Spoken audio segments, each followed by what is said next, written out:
விவசாயம் என பல்வேறு துறைகளிலும் விற்பனராக விளங்கிய ஜி.டி. நாயுடு சித்த மருத்துவத்திலும் சிறப்பான பங்களிப்பை செய்திருக்கிறார். தனது நண்பர் வி.பி.பி. நாயுடு என்பவருடன் இணைந்து நீரிழிவு நோய்க்கு மருந்து கண்டுபிடித்தார் ஜி.டி. நாயுடு. இந்தியாவில் சொந்த வீடின்றி தவிக்கும் மக்களின் நிலையை கருத்தில் கொண்டு ஒரு புரட்சிகரமான திட்டத்தை உருவாக்கினார் ஜி.டி. நாயுடு. ஒரு படுக்கை அறை வீட்டை கோவையில் 750 ரூபாய்க்கும் டெல்லியில் 1000 ரூபாய்க்கும் கட்டித்தர முடியும் என்ற ஜி.டி. நாயுடு 2 படுக்கை அறை வீட்டை கோவையில் 1100 ரூபாய்க்கும் டெல்லியில் 1400 ரூபாய்க்கும் கட்டித்தர முடியும் என்றும் அதுவும் ஒரே நாளில் கட்டுமான பணிகள் முடியும் என்று கூறி அதிசயிக்க வைத்தார். சொன்னது போலவே 1968ஆம் ஆண்டு ஜனவரி மாதம் 15ஆம் தேதி காலை 9:30 மணிக்கு தொடங்கிய கட்டுமான பணிகளை இரவு 8:30 மணிக்கு முடித்து ஒரு வீட்டை கட்டி காட்டினார் ஜி.டி. நாயுடு. தனக்கு உரிய அனுமதியும் 4 வருட அவகாசமும் கொடுத்தால் இந்தியாவில் வீட்டு பஞ்சம் இல்லாமல் ஆக்குவேன் என சவால் விட்டார். ஆனால் அதனையும் அரசாங்கம் கண்டுகொள்ளவில்லை.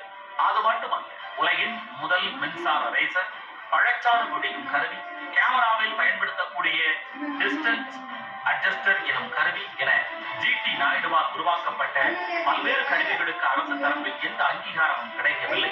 ரேசரை இந்தியாவில் தயாரிக்க வேண்டும் என்ற எண்ணத்தில் தான் தந்த காப்புரிமையை யாருக்கும் தராமல் தவிர்த்தார் நாயுடு. ஆனால் அது நிறைவேறாத போது 1947ஆம் ஆண்டில் அமெரிக்க நிறுவனம் ஒன்றுக்கு இலவசமாகவே ரேசரின் காப்புரிமையை வழங்கினார். ஆரம்ப காலத்தில் இந்தியாவின் வளர்ச்சியை விரும்பாத பிரிட்டிஷ் அரசாங்கம் ஜி.டி. நாயுடுவின் கண்டுபிடிப்புகளுக்கு முட்டுக்கட்டை போட்டது. 1945ஆம் ஆண்டுகளுக்கு பின்னர் வருமான வரித்துறையுடன் ஏற்பட்ட மோதலால் ஜி.டி. நாயுடுவுக்கு அரசாங்கத்தின் ஆதரவு கிடைப்பதில் கூடுதல் சிக்கல் ஏற்பட்டது. கல்வி பணிகளுக்கு நாயுடு வாரி வாரி கொடுப்பதை கண்டு அவரிடம் கோடிக்கணக்கில் பணம் இருக்கலாம் என்று எண்ணிய வருமான வரித்துறையினர் அவருக்கு எதிராக நடவடிக்கை எடுக்க தொடங்கினர்.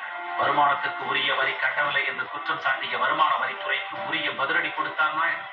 தனது பஸ் நிறுவனத்தின் டிக்கெட்டுகள் எல்லாம் எந்திரங்கள் மூலமாகவே கொடுக்கப்பட்டவை. அதனால் எல்லாவற்றுக்கும் முறையாக கணக்கு இருக்கிறது. மற்ற நிறுவனங்களைப் போல கணக்கு எழுதி கொடுக்கவில்லை என்று முறையாக வாதிட்டு பார்த்தார் ஜி.டி. நாயுடு. ஆனால் அவர் மீதான அரசாங்கத்தின் பிடி குறையவில்லை. அதனால் ஒரு கட்டத்தில் வெறுத்து போன ஜி.டி. நாயுடு தனது கையில் இருந்த அரசு பத்திரங்களை எல்லாம் தெருவில் வருவோர் போவோருக்கு தானமாக வழங்கினார். தனது நிறுவனத்தில் இயக்குநராக வளர்ப்பு நாயை நியமித்து அதன் பேரில் வரி கட்டினார். நாயின் பேரில் வரி கட்டி இருப்பதை கூட அறியாத ஒரு துறையா தன்னை பற்றி அறிய போகிறது என்று சாட்டினார். வாழ்க்கையில் முதல் 25 ஆண்டு காலம் கற்க வேண்டும், அடுத்த 25 ஆண்டு காலம் சம்பாதிக்க வேண்டும், கடைசி 25 ஆண்டு காலத்தில் சம்பாதித்த பணத்தை கொண்டு மற்றவர்களுக்கு உதவியாக இருக்க வேண்டும் என்று சொல்வார் ஜி.டி. நாயுடு. தான் சொன்னதை கடைபிடித்து வாழ்ந்து காட்டிய ஜி.டி. நாயுடு 1974ஆம் ஆண்டு ஜனவரி மாதம் 4ஆம் தேதி என்று இம்மண்ணை விட்டு மறைந்தார்.